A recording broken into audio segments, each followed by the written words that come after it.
আহ, গতকালকে রাশেদ একটা কোশ্চেন করছিল আমাকে আর কি, সেটা প্রথমে অ্যান্সার দেই। প্রশ্নটা ছিল যে যে এই যে মাধ্যমের যে কণাগুলা স্পন্দিত হচ্ছে, সে যদি একবার স্পন্দিত হয়ে থেমে যায় এবং শক্তিটা যদি পাশেরটাতে ট্রান্সফার করে এবং সেও একবার স্পন্দিত হয়ে থেমে গেল, সে আবার পাশেরটাতে ট্রান্সফার করলো, সেও একবার স্পন্দিত হয়ে থেমে গেল, তাহলে এটা কি তরঙ্গ হবে কি না? হ্যাঁ, এটাও তরঙ্গ হবে, তবে দেখো, সে যদি একবার স্পন্দিত হয়ে থেমে যায় তাহলে তরঙ্গ হবে কয়টা? একটা একটা তরঙ্গ হয়েই শেষ হয়ে যাবে। তার মানে একবার এনার্জি এই পাশ থেকে এই পাশে যাবে, শেষ। আর তুমি যদি কন্টিনিউয়াস তরঙ্গ তৈরি করতে চাও, ঠিক আছে, যে এই যে দেখো এখানে কিন্তু কন্টিনিউয়াসলি কণাগুলো কি হচ্ছে?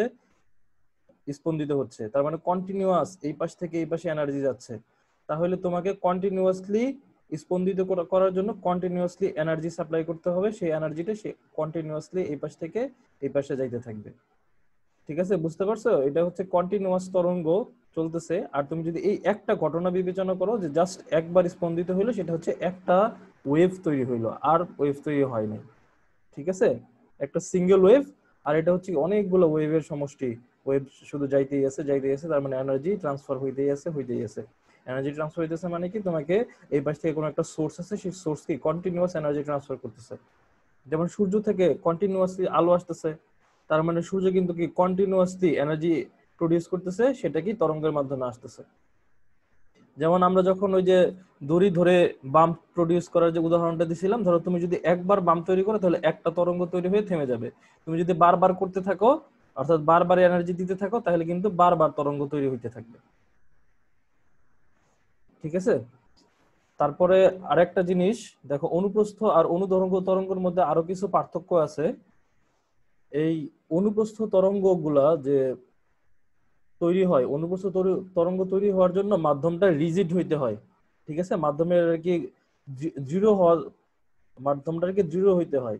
দেখো, বায়বীয় মাধ্যম কিন্তু দৃঢ় না আর কি, কণাগুলো কিন্তু অনেক দূরে দূরে থাকে, এই কারণে বায়বীয় মাধ্যমে অনুপ্রস্থ তরঙ্গ তৈরি হয় না। কঠিন মাধ্যমে তৈরি হয়, তরল মাধ্যমে তৈরি হয়।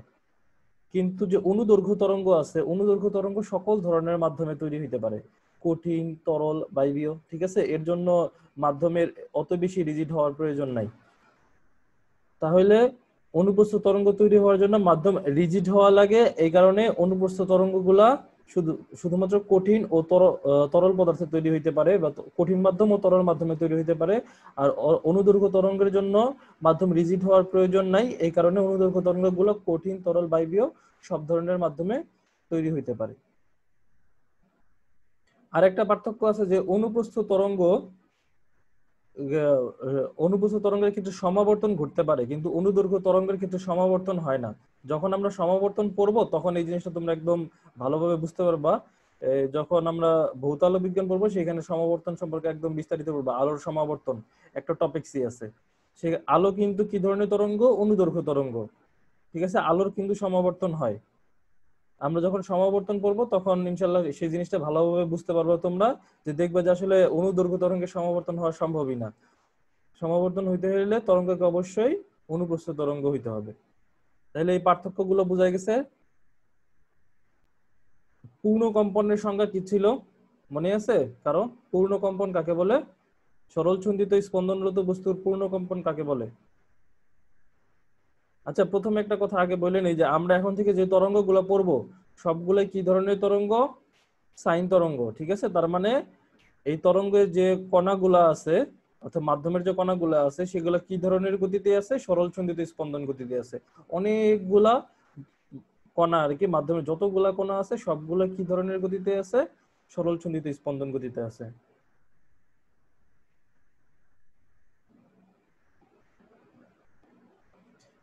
কোন মাধ্যমের কণাগুলো যদি সরল ছন্দিত স্পন্দন গতিতে থাকে তাহলে সেই তরঙ্গকে আমরা বলি সাইন তরঙ্গ বা সাইনোসয়েডাল তরঙ্গ বা সিম্পল হারমোনিক ওয়েভ।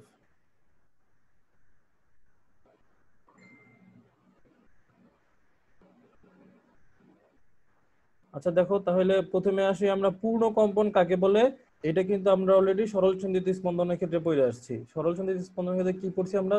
ধরো এখানে একটা কণা আছে, সে এই দিক থেকে যাত্রা শুরু করলো, আবার একটা নির্দিষ্ট সময় পরে যদি একই দিক থেকে ওই বিন্দুতে ফিরে আসে তাহলে একটা পূর্ণ কম্পন সম্পন্ন হয়। তাহলে সরল সন্ধিতে স্পন্দনরত বস্তু কোন একটি বিন্দু থেকে যাত্রা শুরু করে একটি নির্দিষ্ট সময় পর আবার ওই বিন্দুতে ফিরে আসলে একটি পূর্ণ কম্পন সম্পন্ন হয়। আর এই একটি পূর্ণ কম্পন সম্পন্ন হওয়ার যে সময়, অর্থাৎ একটি পূর্ণ কম্পন সম্পন্ন হতে যে সময় লাগে তাকে বলে পর্যায়কাল। এক পর্যায়কাল বা দোলনকাল। পর্যায়কালকে আমরা ক্যাপিটাল টি দ্বারা প্রকাশ করি।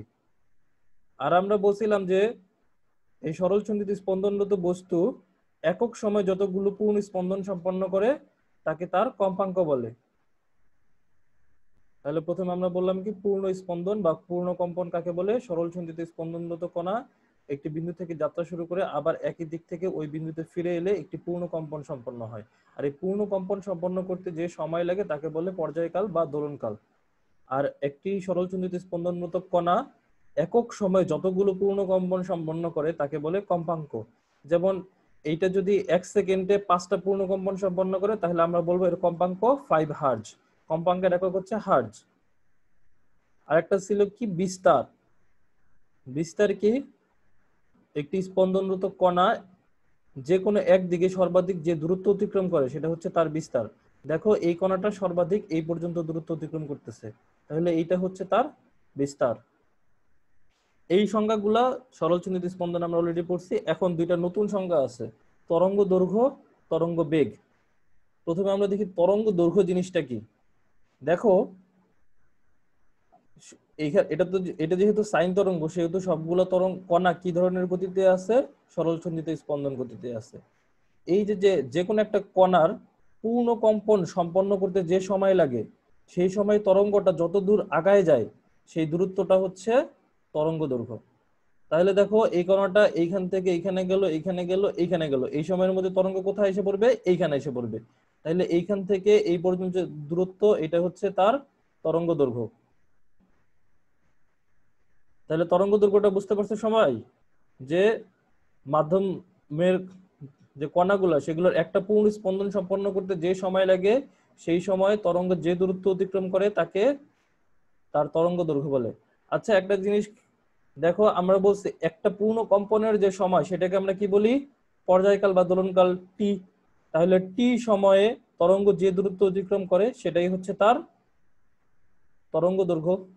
তাহলে টি সময় তরঙ্গ কত দূর এইখান থেকে এই পর্যন্ত আসে। এইখানে যদি একটা কণা বিবেচনা করি আমরা, সেটা এই একটা পূর্ণ স্পন্দন সম্পন্ন করতে করতে তরঙ্গটা কোথায় আগায় যাবে?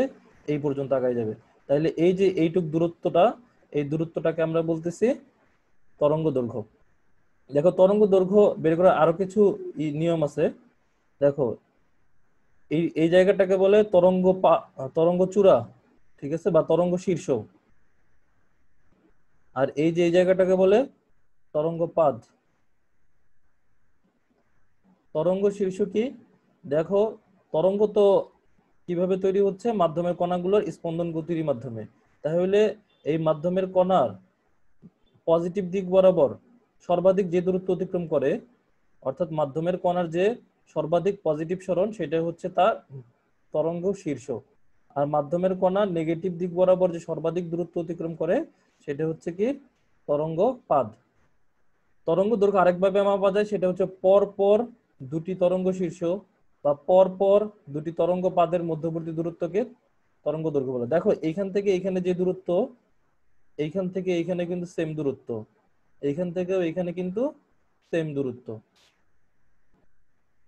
তাহলে এইগুলো সবগুলাই হচ্ছে তরঙ্গ দৈর্ঘ্য। তরঙ্গ দৈর্ঘ্য আরেকটা জিনিস বলা যায় যে দুটি পরপর দুটি সমদশা সম্পন্ন কণার মধ্যবর্তী দূরত্ব হচ্ছে তরঙ্গ দৈর্ঘ্য। দেখো এই যে এই সমদশা কি? দুইটা কণা, যে দুইটা কণার সরণ বেগ ত্বরণ সবকিছুই সেম তাদেরকে আমরা বলবো সমদশা। যেমন এই কণাটা আর এই কণাটার সরণ বেগ ত্বরণ সবকিছুই সেম হবে, এই কারণে এই দুইটা হচ্ছে সমদশা সম্পন্ন। আবার এই যে এইটা আর এটা কি? সমদশা সম্পন্ন। এই কণাটা আর এই কণাটা কি? সমদশা সম্পন্ন। তাহলে তরঙ্গ দৈর্ঘ্যের আমরা অনেকগুলা বের করার নিয়ম দেখলাম, ঠিক আছে। প্রথম কথা হচ্ছে যে তরঙ্গ দৈর্ঘ্য কাকে বলে? মাধ্যমের কণাগুলোর একটা পূর্ণ স্পন্দন সম্পন্ন করতে যে সময় লাগে সেই সময় তরঙ্গ যতটুকু আগায় যায় সেই দৈর্ঘ্যটাকে আমরা বলতেছি তরঙ্গ দৈর্ঘ্য। তাহলে মাধ্যমের কণার একটা পূর্ণ স্পন্দন করতে যে সময় লাগে সেই সময়টাকে আমরা বলতেছি দোলনকাল বা টি। তাহলে টি সময় তরঙ্গ যতটুকু আগায় যাবে সেটাই হচ্ছে তরঙ্গ দৈর্ঘ্য। আবার আরেকটা জিনিস আমরা দেখলাম তরঙ্গ দৈর্ঘ্য আরেকভাবে বের করা যায়, যে পরপর দুটি তরঙ্গ শীর্ষের মধ্যবর্তী দূরত্বকে তরঙ্গ দৈর্ঘ্য বলে, বা পরপর দুটি তরঙ্গ পাদের মধ্যবর্তী দূরত্বকে তরঙ্গ দৈর্ঘ্য বলে। দেখো পরপর দুইটা, কিন্তু ধরো এইটা আর এই যে এইটা, ঠিক আছে, এই পরপর তিনটা তরঙ্গ তরঙ্গ শীর্ষের মধ্যবর্তী দূরত্ব কিন্তু তরঙ্গ দৈর্ঘ্য না, পরপর দুইটা, এখান থেকে এই পর্যন্ত।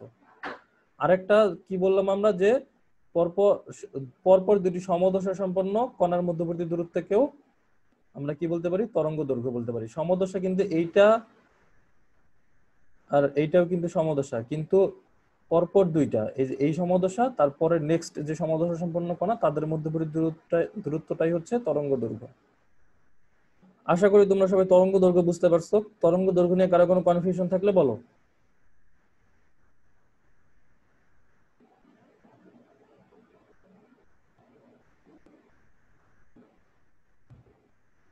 আচ্ছা, তাহলে তরঙ্গ দৈর্ঘ্য হয়ে গেল। এখন আমরা দেখি তরঙ্গ বেগ।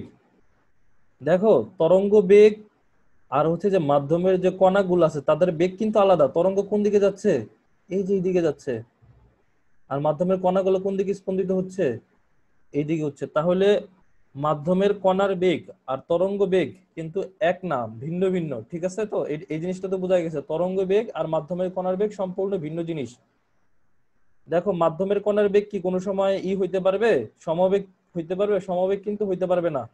কারণ কি, এর উপর সবসময় একটা বল কাজ করতেছে, অর্থাৎ সবসময় ত্বরণে থাকতেছে, ঠিক আছে। মাধ্যমের কণার কিন্তু সমবেগে চলে না, চলতেছে না আর কি, সরল সন্ধিত স্পন্দনের ক্ষেত্রে। যেহেতু আমরা সরল সন্ধিত তরঙ্গ নিয়ে আলোচনা করতেছি, সেহেতু এই ক্ষেত্রে মাধ্যমের কণাগুলো সমবেগে চলবে না, কিন্তু তরঙ্গ কিন্তু কি সমবেগে চলতে পারে। তাহলে এই ক্ষেত্রে তরঙ্গের বেগ হচ্ছে এই দিকে, আর মাধ্যমের কণাগুলোর বেগ হচ্ছে এই দিকে বা এই দিকে, যে কোনো দিকে হইতে পারে, অবস্থান বুঝে আর কি। তাহলে মাধ্যমের বেগ, মাধ্যমের কণার বেগ আর তরঙ্গ বেগ দুইটা ভিন্ন জিনিস।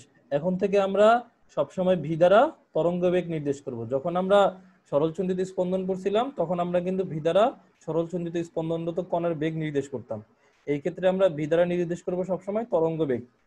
আর মাধ্যমের কণার বেগের জন্য আমরা ভি অফ পি আর কি, পার্টিকেলের বেগ ভিপি দ্বারা ইউজ করতে পারি, বা যে দেখা যায় কি ইউজ করি আমরা সামনে। তাহলে মাধ্যমের বেগ আর তরঙ্গ বেগ আলাদা জিনিস। তরঙ্গ বেগ কাকে বলে?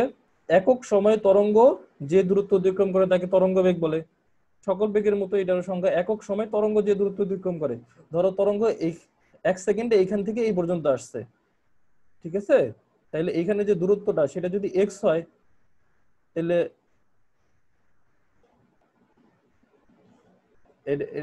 সময় লাগছে কত সেকেন্ড, 1 সেকেন্ড। তাহলে এই ক্ষেত্রে তরঙ্গ বেগ কত হবে, এক্স।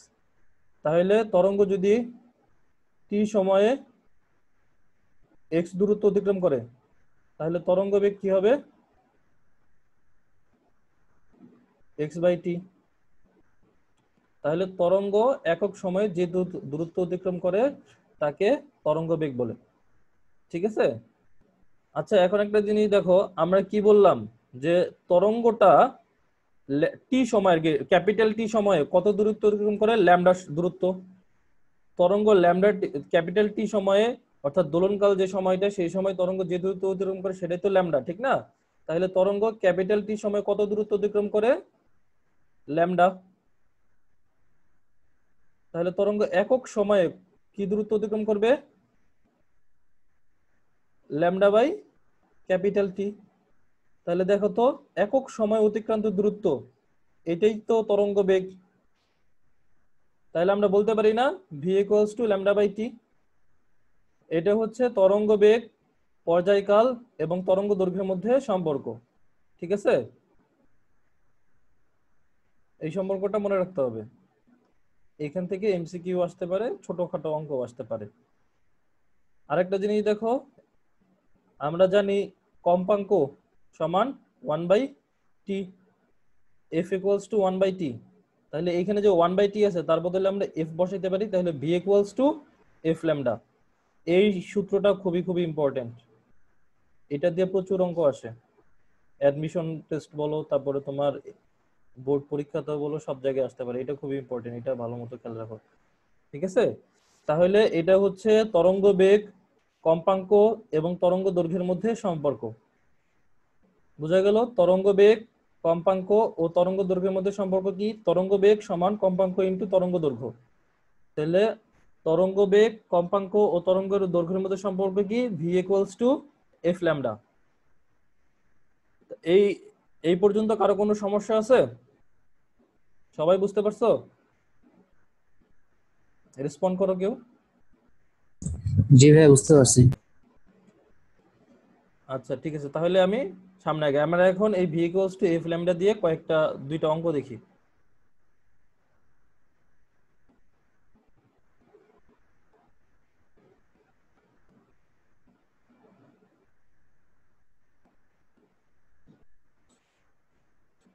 আচ্ছা দেখো, প্রথম অঙ্কটা দেখো সবাই, যে কোনো মাধ্যমে 480 হার্জ এবং 320 হার্জ কম্পাঙ্কের দুটি শব্দের তরঙ্গ দৈর্ঘ্যের পার্থক্য 2 মিটার হলে মাধ্যমে শব্দের বেগ কত?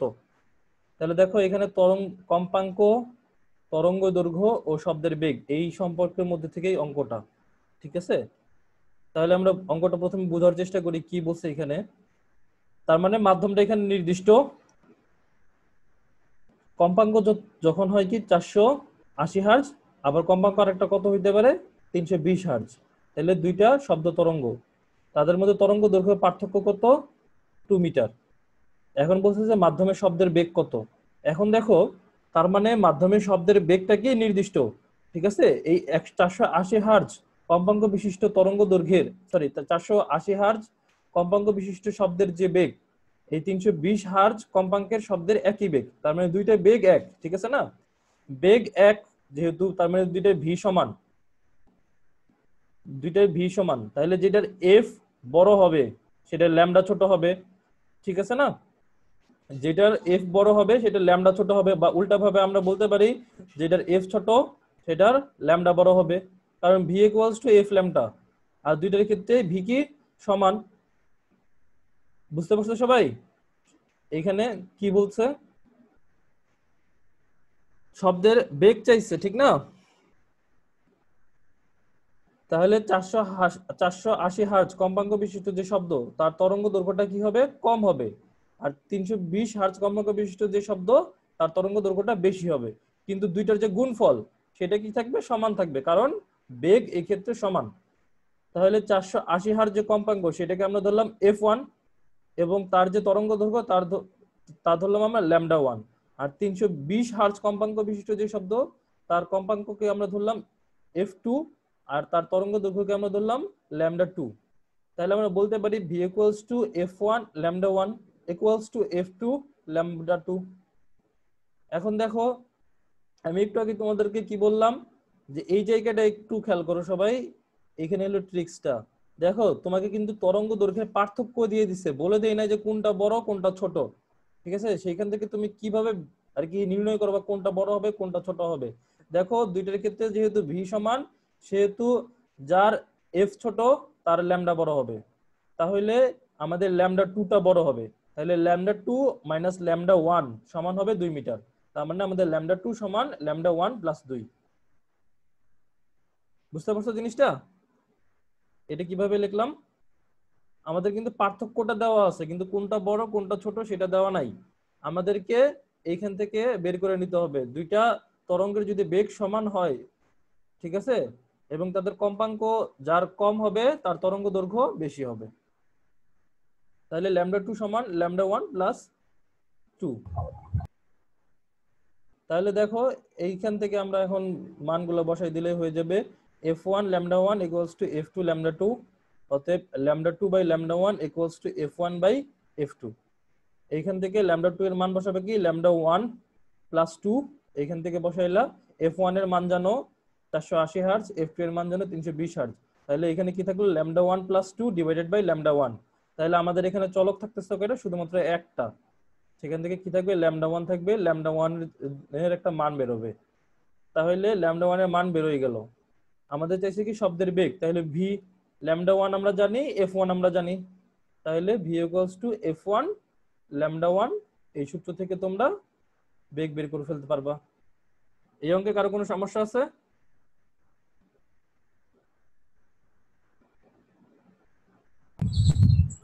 আমার সমস্যা নাই ভাইয়া। আচ্ছা, তাহলে পরবর্তীটাতে যাই আমরা। আচ্ছা দেখো, এটাও v = f ল্যামডা। এর আগে যে অঙ্কটা দেখালাম সেটা কিন্তু অনেকবার বোর্ডে আসছে, এটাও অনেকবার বোর্ডে আসছে, সুতরাং এটাও একটু ভালো মতো দেখো সবাই। এবং এটা অ্যাডমিশন টেস্টে অনেকবার আসে, ঠিক আছে? আমরা এখন লং প্রসেসে শিখতেছি সিকিউর জন্য, ঠিক আছে? পরবর্তীতে লাস্টের দিকে যখন আমরা পুরো চ্যাপ্টার শেষ করে ফেলবো, তখন এগুলো কিভাবে একদম সংক্ষিপ্তভাবে করা যায়, সহজে করা যায়, সেই সম্পর্কে দুই একটা ট্রিক্স দেখবো আমরা। এখন আপাতত এই নিয়মটাই শিখো। প্রথমে কনসেপ্টটা বোঝার চেষ্টা করো সবাই, কনসেপ্ট বুঝে অঙ্কগুলো করো, সিকিউর জন্য ভালো হয়। আর এখন তো ইঞ্জিনিয়ারিং ইউনিভার্সিটি মোটামুটি সবগুলোই রিটেন পরীক্ষা নাই, এজন্য কনসেপ্টগুলো খুব ভালোভাবে মনে রাখতে হবে তোমাদেরকে। কনসেপ্ট পারলে ম্যাথ পারবা, আর শর্টকাট মুখস্থ করলে কিন্তু সবসময় পারবা না। হ্যাঁ রাশেদ বলো। আগের স্লাইডটা একবার দেখান তো ভাই।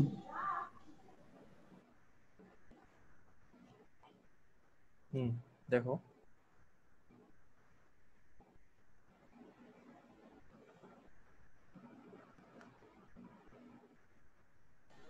ঠিক আছে ভাই। আচ্ছা আচ্ছা, এখন দেখো দেওয়া আছে বায়ুতে ও পানিতে 300 হার্জ কম্পাঙ্কের একটি শব্দের তরঙ্গ দৈর্ঘ্যের পার্থক্য 4.16 মিটার। বায়ুতে শব্দের বেগ 352 মিটার পার সেকেন্ড হলে পানিতে শব্দের বেগ এটা ভুল আর কি, শব্দের বেগ কত হবে আর কি হবে সেটা হবে, ঠিক আছে? তাহলে দেখো বায়ুতে এই ক্ষেত্রে দেখো কি যে কোন জিনিসটা এক আছে, কম্পাঙ্ক এক, ঠিক আছে? তাহলে বায়ুতে আর পানিতে দুই, তাহলে শব্দের কম্পাঙ্ক কত 300 হার্জ, আর তরঙ্গ দৈর্ঘ্যের পার্থক্য কত 4.16 মিটার। তার মানে এখানে তরঙ্গ দৈর্ঘ্যটা ভিন্ন, আর বেগটাও কি তাহলে ভিন্ন। কম্পাঙ্ক এক আছে কিন্তু তরঙ্গ দৈর্ঘ্য যদি ভিন্ন হয় তাহলে বেগটা অবশ্যই কি হবে, ভিন্ন হবে। তাহলে তরঙ্গ দৈর্ঘ্য ভিন্ন। এখন বায়ুতে শব্দের বেগ দেওয়া আছে 352 মিটার পার সেকেন্ড হলে পানিতে শব্দের বেগ কত। দেখো এখানে এখানে এই জিনিসটা একটু খেয়াল করো তোমরা। এখানে তোমাদেরকে খেয়াল রাখতে হবে যে দেখো বায়ুতে শব্দের বেগ আর পানিতে শব্দের বেগ, পানিতে শব্দের বেগ বের করতে বলছে। দুই ক্ষেত্রে কম্পাঙ্ক কি সমান, আর মাধ্যমের ঘনত্ব যত বাড়ে শব্দের বেগ কি তত বাড়ে, ঠিক আছে? মাধ্যমের ঘনত্ব যত বাড়ে শব্দের বেগ কি তত বাড়ে। শব্দের বেগ সবচেয়ে কম কিন্তু বায়বীয় মাধ্যমে, আর শূন্য মাধ্যমে কি শব্দের কোনো বেগই নাই, কারণ শূন্য মাধ্যমে শব্দ সঞ্চালিত হইতে পারে না। তাহলে সবচেয়ে কম কিসে, বায়বীয় মাধ্যমে বা বাতাসে।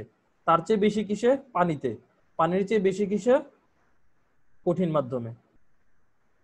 তাহলে কোন মাধ্যমে শব্দের বেগ বেশি হবে, অবশ্যই পানিতে শব্দের বেগ বেশি হবে।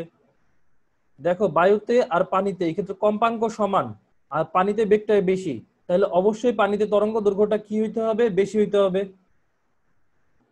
বুঝতে পারছো জিনিসটা? তরঙ্গ দৈর্ঘ্য এইখান থেকে একই কথা, তরঙ্গ দৈর্ঘ্যের পার্থক্য দিছে, কোনটা বড় কোনটা ছোট সেটা বলা নাই, আমাকে বুঝে নিতে হবে যে কোনটা বড় হবে। তাহলে বায়ুতে যেহেতু শব্দের বেগ কম, পানিতে যেহেতু শব্দের বেগ বেশি, সেহেতু পানিতে তরঙ্গ দৈর্ঘ্য সব বেশি হবে। কারণ কি দুই ক্ষেত্রে কম্পাঙ্ক এক আছে।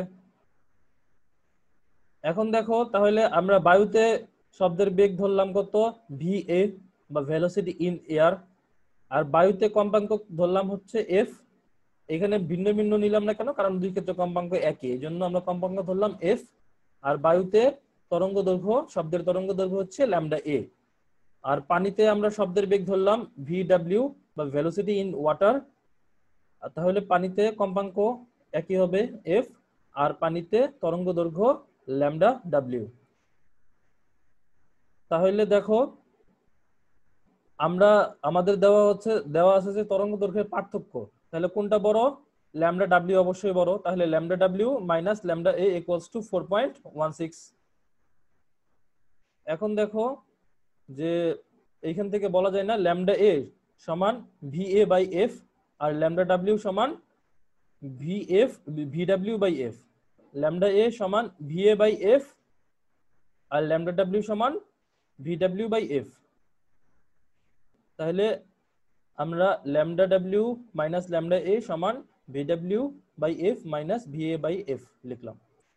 তাহলে দেখো এইটা আর এইটা পরস্পর তাহলে সমান হবে, তাহলে ভিডাব্লিউ by F minus VA by f equals to 4.16।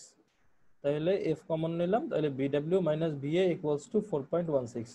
দেখো এখান থেকে তোমরা ভিএ বাতাসে শব্দের বেগ দেওয়া আছে, কম্পাঙ্ক দেওয়া আছে, তাহলে এই ভিডাব্লিউ বের করে ফেলতে পারবা। তাহলে আমাদের পানিতে শব্দের বেগ বের হয়ে গেল। এটা বুঝতে পারছো সবাই? জি ভাইয়া। আচ্ছা ঠিক আছে। তাহলে এই যে এই দুইটা অঙ্ক, যে বেগ, তরঙ্গ বেগ, তরঙ্গের কম্পাঙ্ক এবং তরঙ্গ দৈর্ঘ্যের মধ্যে যে সম্পর্ক, সেটা খুব ইম্পর্টেন্ট, এখান থেকে অঙ্ক আসে, অনেক আসে। এখন আমরা দেখব অগ্রগামী তরঙ্গের গাণিতিক রাশিমালা। এখন প্রথম প্রশ্ন হচ্ছে যে অগ্রগামী তরঙ্গ কাকে বলে? যে তরঙ্গ সময়ের সাথে সাথে সামনের দিকে আগাইতে থাকে সেটাই অগ্রগামী তরঙ্গ। তাহলে অগ্রগামী তরঙ্গ যদি আমি তৈরি করতে চাই তাহলে কি থাকতে হবে? কন্টিনিউয়াস, ওই একই কথা, এনার্জি দিতে হবে, কন্টিনিউয়াস এনার্জি ট্রান্সপোর্ট হইতে থাকবে। তাহলে তরঙ্গটা কি হবে? কন্টিনিউয়াসলি সামনের দিকে আগাইতে থাকবে, তার মানে মাধ্যমের কণাগুলো কন্টিনিউয়াসলি স্পন্দিত হইতে থাকবে। তাহলে এরকম একটা তরঙ্গের সমীকরণ বা রাশিমালা আমাদেরকে বের করতে হবে।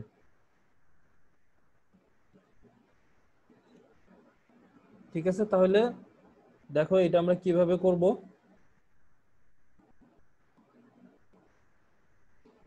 এইখানে কিন্তু একটা যে অগ্রগামী সাইনুসয়েডাল তরঙ্গ সরণ বনাম সরি এই দিক বরাবর হচ্ছে কণার অবস্থান আর এই দিক বরাবর হচ্ছে কণার সরণ, সেই লেখচিত্র অঙ্কন করা হয়েছে। ঠিক আছে, তাহলে দেখো তোমাদেরকে আমি কালকে বলছিলাম যে এই যে যে ওয়াই অক্ষ বরাবর যে কণার সরণ, এই দিক বরাবর আমরা কি নির্দেশ করতেছি? মাধ্যমের যে কণাগুলো আছে তার সরণ, তা কয়টা বিষয়ের উপর নির্ভর করবে? দুইটা বিষয়। একটা হচ্ছে যে কণাটা কোন জায়গায় অবস্থিত, অর্থাৎ এই এক্স এর উপরে, আর একটা হচ্ছে যে সময় কি, এই দুইটা বিষয়ের উপর, অর্থাৎ এক্স এবং টি। তাহলে আমরা যদি ওয়াই বের করতে চাই, অর্থাৎ মাধ্যমের যে কণা আছে তার সরণ বের করতে চাই, তাহলে সেটা অবশ্যই টি এবং এক্স দুইটার ফাংশন আকারে আসবে। ঠিক আছে, তাহলে সরণটা অবশ্যই টি এবং এক্স এর ফাংশন আকারে আসবে। তাহলে আমাদের এই ফাংশনের ভিতরে অবশ্যই টি থাকবে এবং এক্সও থাকবে। আচ্ছা, সময় প্রায় শেষ হয়ে যেতেছে। ঠিক আছে, এক কাজ করি, নতুন করে আবার মিটিং স্টার্ট করি, তারপরে আবার এখান থেকে শুরু করি, কারণ এটা একটু সময় নিয়ে পড়াবো তো।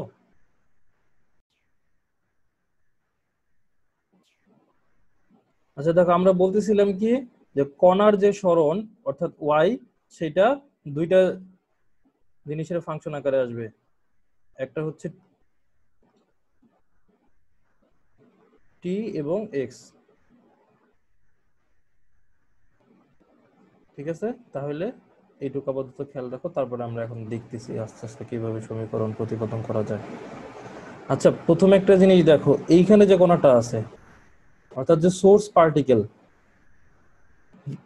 আমরা যে দড়িতে তরঙ্গ তৈরি করছিলাম সেটা চিন্তা করো যে আর কি তোমার হাতে যে পার্টিকেলটা আছে সেইটা, সোর্স পার্টিকেলটার যে সরণ তা কি এক্স এর উপর নির্ভর করে?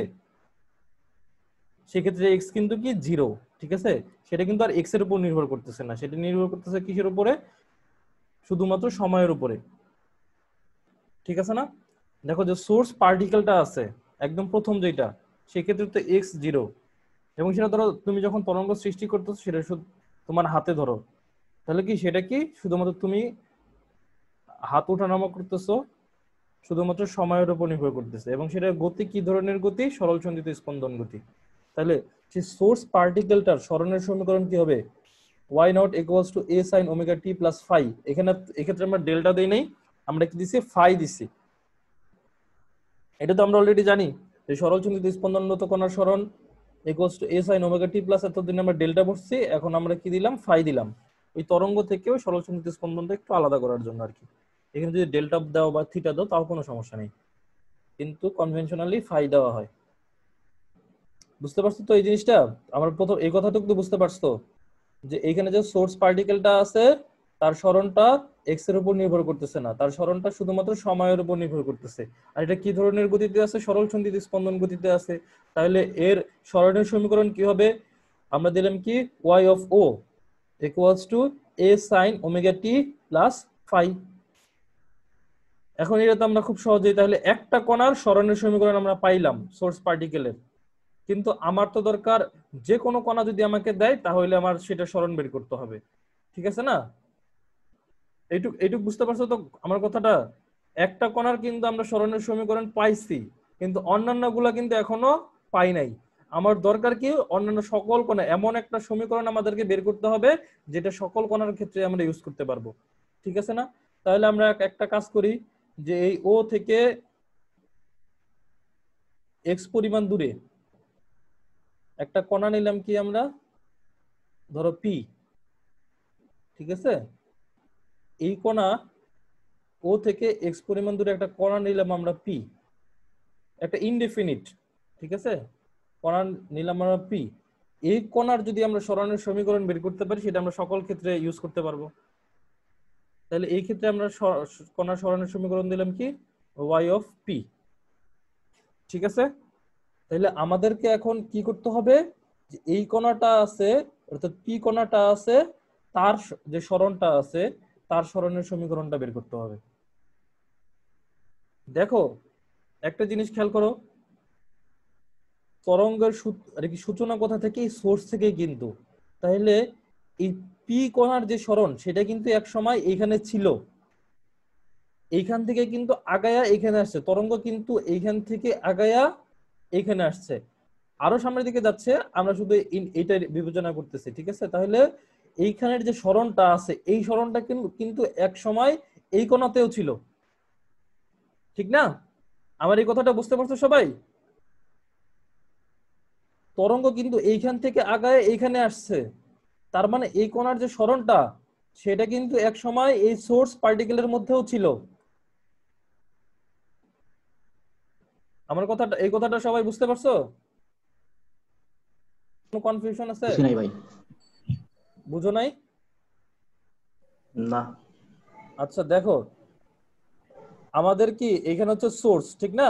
প্রথম স্পন্দিত হইছে হইছে কে? এই কণাটা না?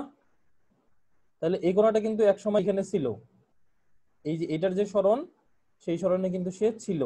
এখন হয়তোবা আমরা তো একটা স্টিল পিকচার নিচ্ছি, এবার এখানে বুঝছি। একটা স্টিল পিকচার নিচ্ছি, ঠিক আছে? এই কারণে এরকম মনে হচ্ছে, কিন্তু কণা কিন্তু অলরেডি সবসময় করতে আছে, দোলন সরল দোলন গতিতে আছে। তাহলে দেখো এক সময় কিন্তু এটার সরণ আর এটার এখানে যে সরণটা আছে এখানে ছিল, এই সরণটা কি এক সময় আগায়া এখানে চলে আসছে একটা নির্দিষ্ট সময় পরে, তার কিছু সময় পরে সেটা কিন্তু আগায়া এখানে চলে আসছে। এভাবে কিন্তু তরঙ্গ যত দূর যাবে এই কণার যে স্পন্দনটা সেটা কিন্তু সামনের দিকে আগাইতেছে, ঠিক আছে? তরঙ্গ যতক্ষণ যাবে এই কণার এই সোর্স পার্টিকেলের স্পন্দনটাও কি সামনের দিকে যাবে। তাহলে দেখো এই কণার যে স্পন্দন, এই কণার যে সরণ সেটা এক সময় কি ছিল? এই কণার সরণ ছিল। কখন ছিল সেটা এখন আমাদের বিবেচ্য বিষয়, ঠিক না? কত সময় আগে ছিল? দেখো আমরা ধরলাম কি এটা এখান থেকে এক্স মিটার দূরে, ঠিক আছে? এই যে সোর্স পার্টিকেল থেকে এই পি পার্টিকেলটা এক্স মিটার দূরে, আর তরঙ্গের বেগ হচ্ছে কি ভি, তরঙ্গের বেগ হচ্ছে ভি, আর এটা এখান থেকে এক্স মিটার দূরে। তাহলে তরঙ্গকে এইখান থেকে এখানে যেতে কি সময় লাগবে? এক্স বাই ভি, ঠিক না? তরঙ্গটা আমরা ধরলাম সোর্স পার্টিকেল থেকে এক্স দূরে দূরে আছে। তোমরা তো জানোই সময় সমান সমান কি সরণ ডিভাইডেড বাই বেগ, অথবা বেগ সমান সমান কি সরণ সমবেগ যদি হয় তাহলে বেগ ইকুয়াল সরি সরণ ইকুয়ালস টু বেগ ইনটু সময় না? এক্স এস ইকুয়ালস টু ভিটি পড়ছো না সমবেগের ক্ষেত্রে? তাহলে এই ক্ষেত্রে টি সমান কি এস বাই ভি। এই ক্ষেত্রে সরণটা কি এক্স আর তরঙ্গের বেগটা কি ভি তরঙ্গ বেগ। তাহলে এই যে কণার সরণটা, এই সরণটা এইখান থেকে এইখানে আসতে কত সময় লাগছে? এক্স বাই ভি সময়। তাহলে বলা যায় যে এই কণার বর্তমানে যে সরণটা এক্স বাই ভি সময় আগে, এই সরণটাই কোথায় ছিল? সোর্স পার্টিকেলে ছিল। বুঝা গেছে জিনিসটা? এই কণার বর্তমান যে সরণটা, সেই সরণটা এই সোর্স পার্টিকেলে কখন ছিল? এক্স বাই ভি সময় আগে। কারণ এক্স বাই ভি সময় পরেই তো এই সরণটা কোথায় আসছে? এইখানে আসছে। কারণ কি? কারণ তরঙ্গ এক্স বাই ভি সময় পরে তরঙ্গ এইখান থেকে এইখানে পৌঁছাইছে। বুঝা গেছে জিনিসটা? সবাই বুঝতে পারছে এইটুক কথা? তার মানে এই কণার বর্তমান সরণ এক্স বাই ভি সময় আগে সোর্স পার্টিকেলের সরণ।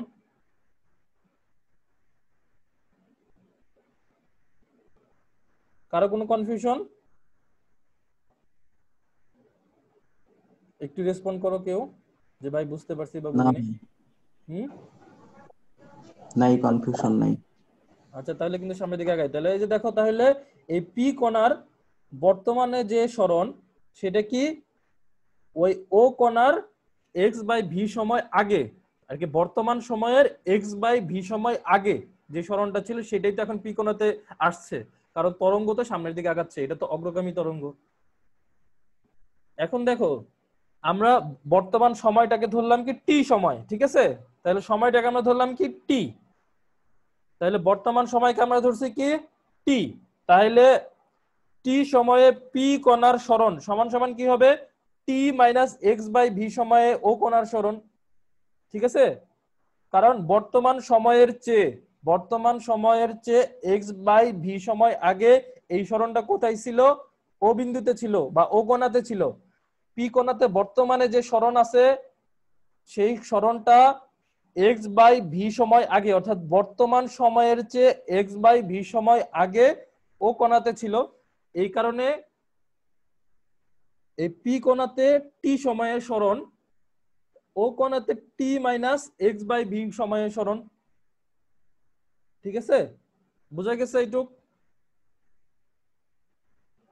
তাহলে আমরা দেখো এটা এখন কিন্তু আমরা পাই গেলাম টি সময়ে পি কণার সরণের জায়গায় যদি আমরা টি মাইনাস এক্স বাই ভি সময়ে ও কণার সরণ বের করি, তাহলেই কিন্তু সেটা কি হয়ে যাবে? এই পি কণার সরণ বের হয়ে যাবে। এই পি কণাটা কি একটা ইনডিফিনিট কণা, তার মানে কি সকল যে কোনো একটা অনির্দিষ্ট একটা কণা যদি নেই, তাহলে আমার সরণ বের হয়ে যাবে। এই এক্সটা তো আমরা ইনডিফিনিট একটা এক্স নিছি, নির্দিষ্ট মান নেই কিন্তু, ঠিক না? তাহলে যে কোনো একটা এক্স এর জন্য তো পিটা কি হবে? ভিন্ন হবে, কণাগুলো ভিন্ন ভিন্ন হবে। তাহলে সকল কণার জন্য আমরা ভিন্ন ভিন্ন পেয়ে যাব। তাহলে একটা সাধারণ সমীকরণ এসে পড়বে। তাহলে আমরা এখন কি করব? এইটুক করব, কারণ আমরা তো অলরেডি জানি যে ও কণার সরণের সমীকরণ তো আমরা অলরেডি জানি। তাহলে ও কণার সরণের সমীকরণ কি? y not equals two a sin omega t plus phi. তাহলে এখন সময় কি হবে এখানে? তাহলে t minus x by v. তাহলে t minus x by v সময়ে আমরা ও কণার সরণ বের করি। তাহলে t minus x by v বসাবো t এর জায়গায়। তাহলে t এর জায়গায় কি বসলো? t minus x by v. ঠিক আছে? তাহলে y o equals two a sin omega into t minus x by v plus phi.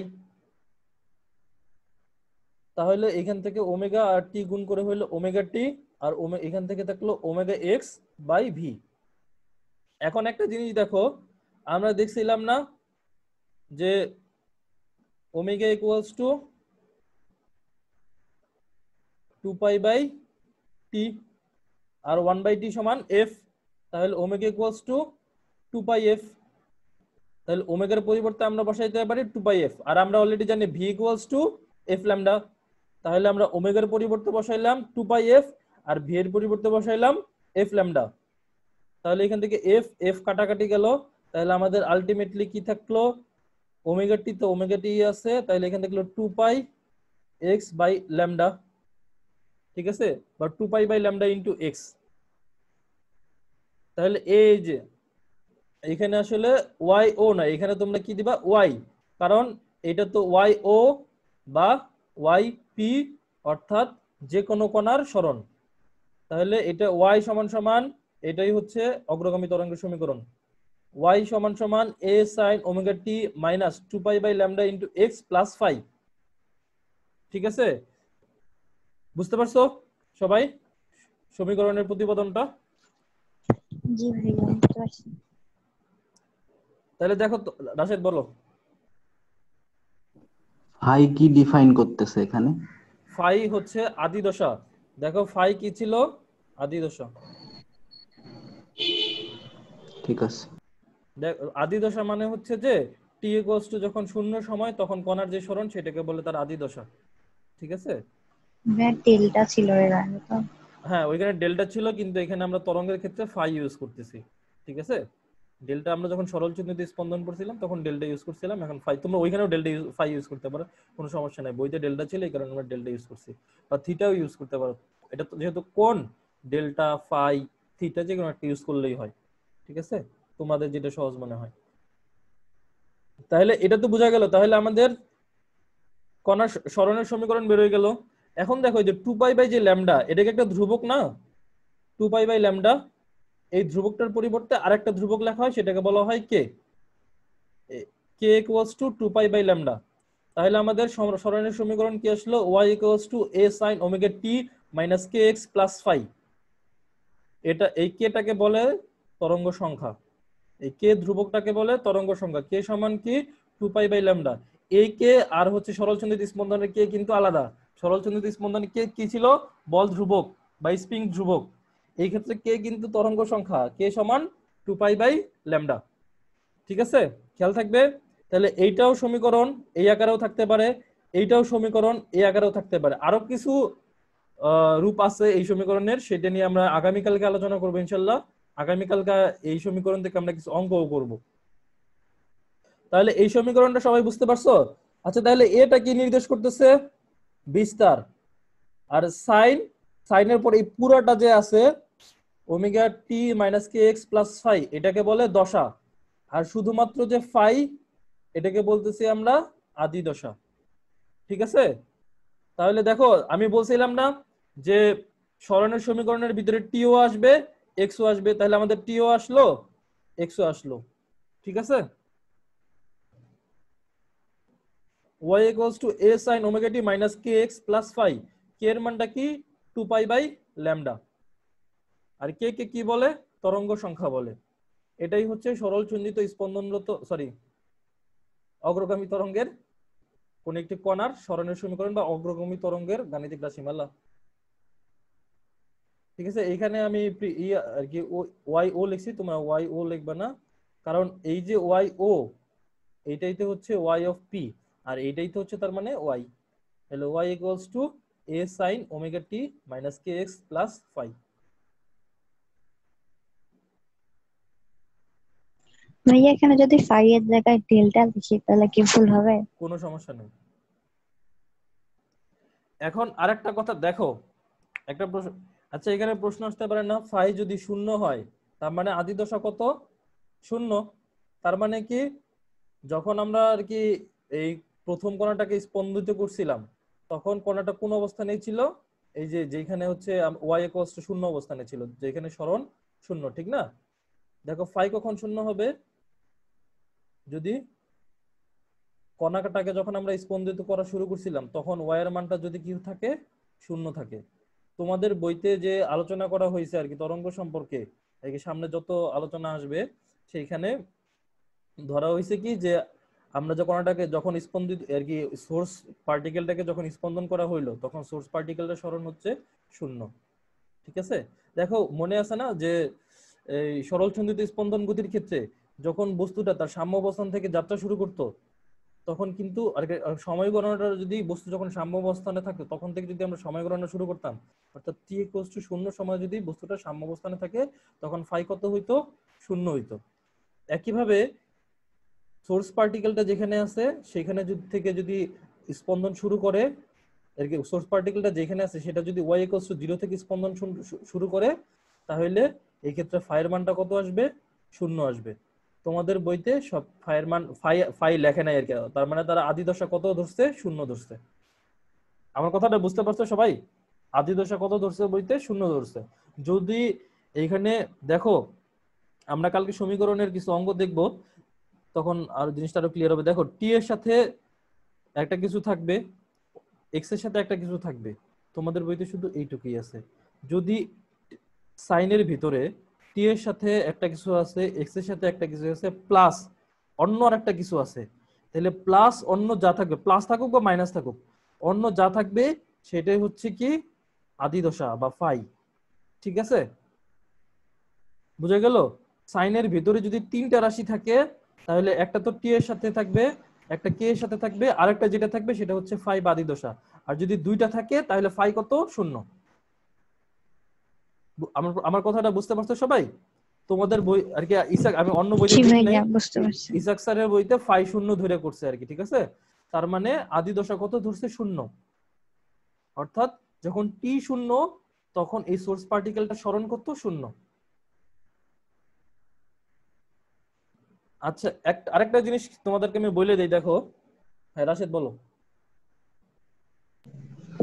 আমরা যে ভাই কে লিখলাম, কে ইকুয়াল টু 2π/λ, হুম, ইসাক স্যারের বই এখানে ইকুয়াল টু তরঙ্গ সংখ্যা দেওয়া আছে।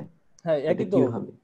এই কে যে ধ্রুবকটা আছে সেই ধ্রুবকটাকে আমরা বলি তরঙ্গ সংখ্যা। 2π/λ যে ধ্রুবকটা আছে এটাকে বলে তরঙ্গ সংখ্যা আর কি।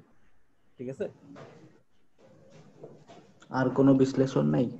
আরো বিশ্লেষণ আছে, সেই বিশ্লেষণে এখন যাইতে যাচ্ছি না আর কি। অঙ্ক যখন করব তখন আমরা আরো বলবো। ঠিক আছে, আচ্ছা। আচ্ছা আপাতত শুধু এইটুকু মনে রাখো, কে যে ধ্রুবকটা আছে এটাকে তরঙ্গ সংখ্যা বলে। কে কি? কে হচ্ছে যে এক্স এর যে সহগটুক সেটা হচ্ছে কে, আর ওমেগা হচ্ছে টি এর যে সহগটুক সেইটা। ঠিক আছে, তাহলে আমাদের সরল সরি অগ্রগামী তরঙ্গের রাশিমালা বের হয়ে গেল। এখন দেখো সাইনের জায়গায় কি থাকতে পারে? কজও কিন্তু থাকতে পারে। আমরা দেখছিলাম না যে সরল চুম্বিত স্পন্দনরত কণার ক্ষেত্রে সাইনের জায়গায় কজও হইতে পারে, কোনো সমস্যা নাই। সেই ক্ষেত্রে কি আলাদা? শুধুমাত্র দশাটা আলাদা। ঠিক আছে, যেমন ধরো এখানে আদি দশাটা ফাইয়ের মানটা যদি হইতো কত, 90, তাহলে কিন্তু এই সমীকরণে কজ এসে পড়তো। ঠিক না? Sine 90 plus theta equals to কি মাইনাস কস থিটা।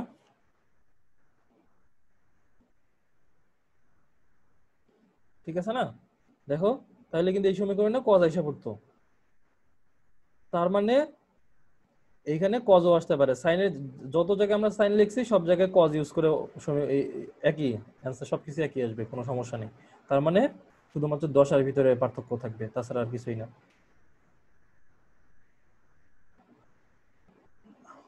তাহলে সাইনের জায়গায় কজ ইউজ করা যায়।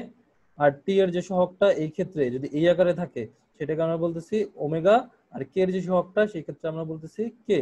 আর কে কে আমরা বলতেছি তরঙ্গ সংখ্যা। কে সমান কি 2π/ω। দেখো আরেকটা জিনিস এখান থেকে শিখে তোমাদেরকে অলরেডি আগেই শিখাই দেই।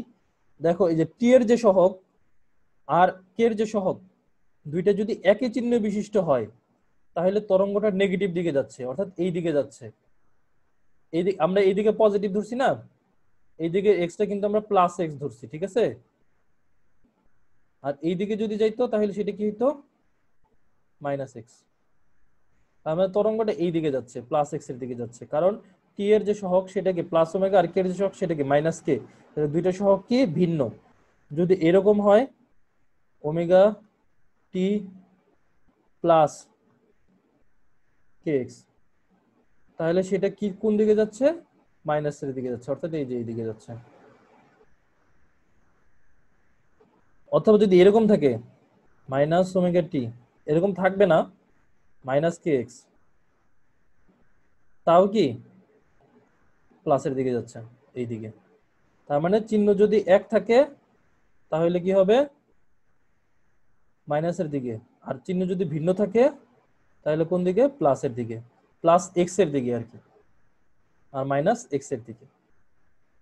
আরেকটা জিনিস দেখো, এই কে এর যে সহগ, সরি এক্স এর যে সহগ আর টি এর যে সহগ, সেই দুটাকে আমরা অনুপাত বের করি।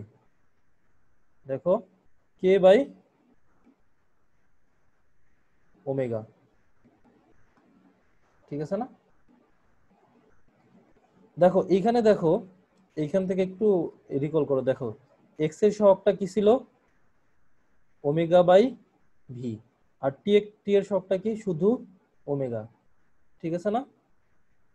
তাহলে এক্স এর সহগ আমরা কিন্তু চিহ্ন বিবেচনা করতেছি না, শুধুমাত্র মান। ঠিক আছে, শুধুমাত্র মান দেখো আর কি। এখানে সহগটা কি? কে, মাইনাস না কিন্তু, শুধুমাত্র কে, যেটা আর কি কে।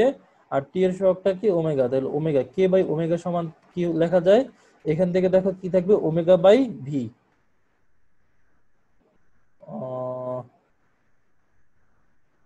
আর হচ্ছে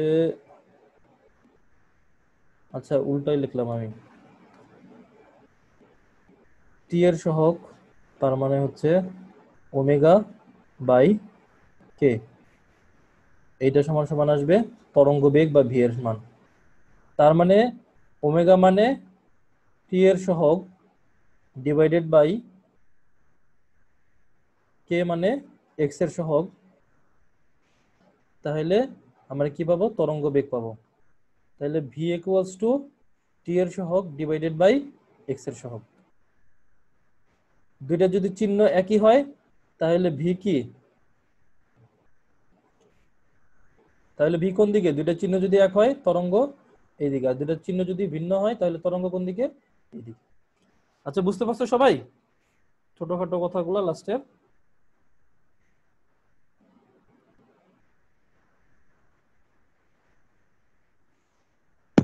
ভাইয়া ভি এর ব্যাপারটা আরেকটু বলেন। আচ্ছা আচ্ছা ঠিক আছে। আচ্ছা দেখো এক্স এর সহগটা কি ওমেগা বাই ভি না, এখান থেকে দেখো তো,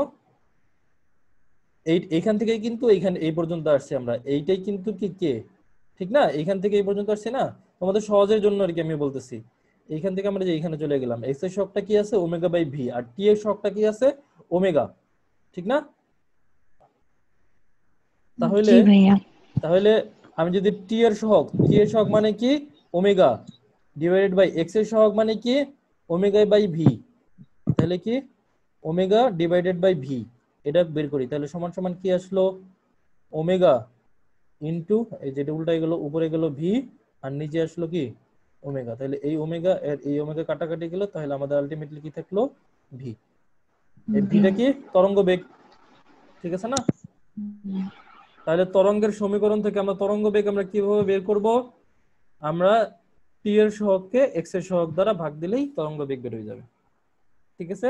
আর টি এর সহগ আর এক্স এর সহগ যদি একই চিহ্ন বিশিষ্ট হয় তাহলে তরঙ্গটা কোন দিকে যাচ্ছে, মাইনাস এক্স এর দিকে, অর্থাৎ এই দিকে। আর টি এর সহগ আর এক্স এর সহগ যদি ভিন্ন চিহ্ন বিশিষ্ট হয় তাহলে তরঙ্গটা কোন দিকে যাচ্ছে, প্লাস এক্স এর দিকে বা সামনের দিকে যাচ্ছে, ঠিক আছে? আচ্ছা দেখো এই এইখানে যদি জাস্ট প্লাস এক্স দিয়ে যাই তাহলে সব কিছুই কিন্তু কি থাকবে আমার সেম থাকবে, কিন্তু তরঙ্গটা তখন কোন দিকে যাবে, এই দিকে। তরঙ্গের বিস্তার এক থাকবে, কৌণিক কম্পাঙ্ক যা কিছু আছে সবকিছু কি থাকবে এক থাকবে, কিন্তু শুধুমাত্র এটা যাবে এই দিক বরাবর, ওইটা যাবে কি ওই দিক বরাবর। বুঝা গেছে? সবাই ক্লিয়ার? তরঙ্গের সমীকরণ, অগ্রগামী তরঙ্গের রাশিমালা সবাই বুঝতে পারছো?